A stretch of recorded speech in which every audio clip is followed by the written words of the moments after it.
marami na rin po akong nainom ng mga food supplements.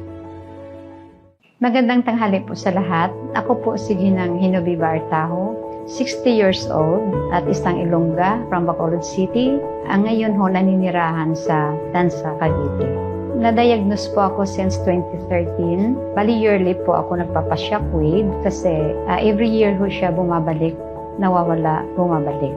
So yearly, 4 times po ako nagpa-shockwave. Pang 4 times po ay hindi na ho kinaya ng shockwave, hindi siya nailabas. Kaya ho, napunta po sa operation. Na-opera po ako ng 2016 September. Every night po from 6 p.m., ako po ay ilalagnat at nanginginig. Parang ayun po yung sign na may problema tayo sa kidney. Sobrang nalungkot, nagulat, yung parabang isang bagyo na biglang dumating sa buhay ko. Pati family ko po ay talagang napiktuhan din. Ako po ay naghanap ng iba't ibang doktor, nephro and urologist.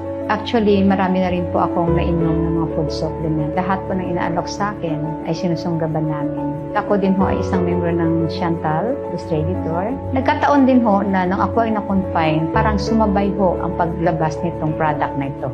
Then, nalaman ni Master Eli na na-confine ako, pinadalhan nila ako sa bahay ng Vertex Pro. Ito po yung pamasko nila sa akin. Ang sabi ho, gamitin ko daw kaagad. Hindi ko pa ho talaga ininom kaagad ito.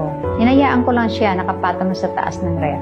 Kumbaga hindi ko siya inintindi. Kaso lang, nakita ko nung chinek ko, try ko kaya kasi mayroong bawas na isa, yung pala inunahan ako ng mister ko, nag-take na siya ng isang capsule. So doon po ako na-convince na i-take ko siya. Nagulat kami, nung lumabas yung nagpa-check agad ako ng kriya ko, biglang bumaba ng 2 point something. Kaya until now, never na ho siya tumaas. Doon lang po siya naglaro, pababa ng pababa. Kaya doon ko masabi na talagang magaling si Vertex Pro dahil dito din sa result na dala-dala ko.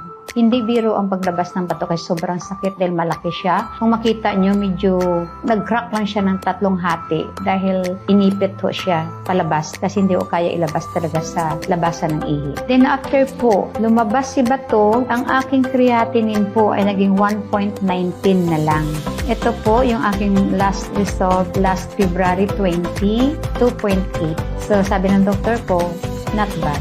Okay pa rin. Kaya inaantay ko na lang pagdating ng March na matanggal na po itong catheter na nakadikit sa liig.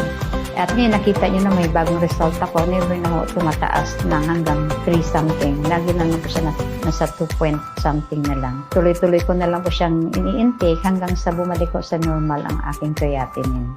Nung itong Vertex Pro po, nang dumating sa buhay ko, napaka the best po talaga kasi makuha mo yung effect in a very short period of time. Within 4 days, na pag-inom ko ng Vertex Pro, unang-una, taos-puso po ako nagpapasalamat sa Panginoong Diyos. Ganun pangalawa po sa Chantal na siyang nag-dose at siyang naglabas ng ganitong napakagandang food supplement. Ang hatlo sa family ko siyempre na walang sawang sumusuporta sa akin.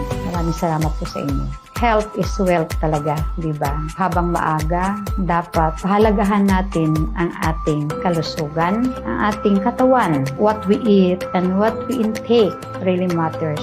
So, dapat huwag abusuhin. Lahat ng sobra ho ay masama. At isang payo, isama niyo ho yung Vertex Pro sa inyong pang-araw-araw na food supplement. Kasi ho, proven na po sa akin. May resulta po ako. Hindi ho ako basta nagsasalita dito nang wala ho akong dalang result. Pati stone ho, dala ko na lumabas sa pamagitan ng ihi. At ito pong Vertex Pro po para sa akin. For me, Vertex Pro is the best. Thank you.